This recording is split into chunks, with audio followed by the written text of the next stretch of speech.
मनोविज्ञान के अनुसार आपका अवचेतन मन एक रिकॉर्डिंग मशीन है जिससे आपके विचार उत्पन्न होते हैं। किसी दूसरे का भला सोचकर आप दरअसल में खुद का भला सोच रहे हैं। अकॉर्डिंग टू साइकोलॉजी, नफरत या द्वेष का विचार मानसिक जहर है।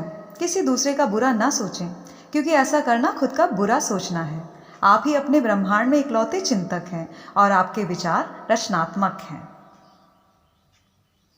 अकॉर्डिंग टू साइकोलॉजी, आपका मस्तिष्क रचनात्मक माध्यम है, इसलिए दूसरे के बारे में आप जो सोचते हैं और महसूस करते हैं उसे आप अपने खुद के अनुभव में ला रहे हैं। यही स्वर्णिम नियम का मनोवैज्ञानिक अर्थ है।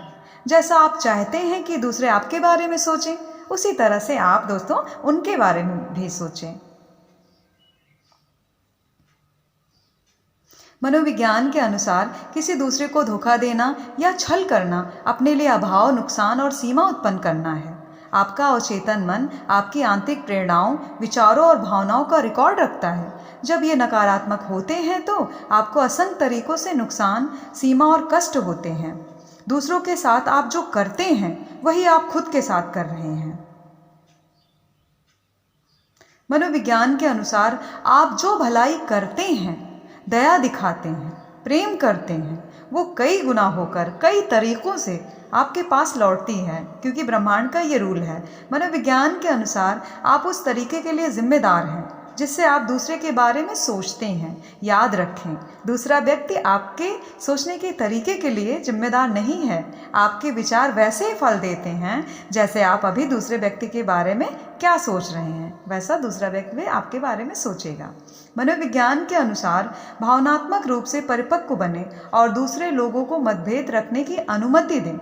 उन्हें आपके साथ असहमत होने का पूरा अधिकार है और आपको भी उनके साथ असहमत होने की पूरी स्वतंत्रता है। आप बिना मतभेद के भी असहमत हो सकते हैं। अकॉर्डिंग टू साइकोलॉजी, जानवरों की तरह ही लोग भी डर के कंपन भांप लेते हैं। आपके छिपे हुए विचार दरअसल आपकी आवाज़, चेहरे के भाव और देह भाषा द्वारा प्रकट होते हैं, यानी बॉडी लैंग्वेज। यह सकारात्मक और नकारात्मक दोनों तरह के विचारों के लिए सही है, क्योंकि चेहरा हमारा आईना होता है। मनोविज्ञान के अनुसार आपके मौन विचार और भावनाओं की आंतरिक भाषा दूसरों की प्रतिक्रियाओं में अनुभव की जाती है। मनोविज्ञान के अनुसार दूसरों के लिए वही कामना करें जो आप खुद के लिए करते हैं। यह सद्भावनापूर्ण मानवीय संबंधों की कुंजी है। मनोविज्ञान के अनुसार अपने बॉस के प्रति अपनी अवधारणा और राय बदल दें। महसूस करें और जानें कि वो स्वर्णिम नियम और प्रेम के नियम का अभ्यास कर रहा है। वह उसी के अनुरूप काम करेगा।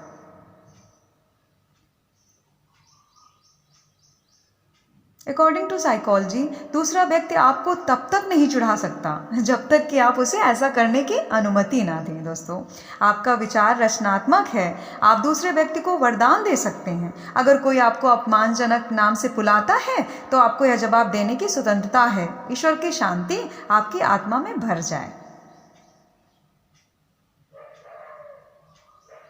मनोविज्ञान के अनुसार प्रेम दूसरों के साथ तालमेल बैठाने का जवाब है। प्रेम समझ, सद्भावना और व्यक्ति में निहित दैवी अंश के प्रति सम्मान है। मनोविज्ञान के अनुसार उन लोगों के प्रति करुणा और समझ रखें जिनकी नकारात्मक कंडीशनिंग ने उन्हें मुश्किल और अप्रिय बना दिया है। दैवी चिंगारी उनके भीतर भी है, क्योंकि यह सबके भीतर है। सबको समझना, सबको माफ़ करना है। यही ब्रह्मांड का नियम है और यही लॉ ऑफ अट्रैक्शन का नियम है। जो आप देते हैं वो पाते हैं। मनोविज्ञान के अनुसार दूसरों की सफलता, प्रोन्नति और खुशकिस्मती पर खुश हों। ऐसा करके आप अच्छी किस्मत को अपनी ओर आकर्षित करते हैं। यदि आप चाहते हैं आपका बेटा IAS ऑफिसर बने तो पड़ोसी के लिए भी प्रे करें, तभी बनेगा। मनोविज्ञान के अनुसार कभी भी किसी के भावनात्मक चोचलों और नाटक के सामने ना झुकें। तुष्टीकरण कभी नहीं जीतता है। घुटना टेक ना बने, सही बात पर अटल रहें, अपने आदर्श पर टिके रहें और यह ना भूलें कि जो मानसिक नज़रिया आपको शांति, प्रसन्नता और सुख देता है वही शुभ है, सही और सच है। जो आपको शांति, प्रसन्नता और सुख देता है वो सबको वरदान देता है।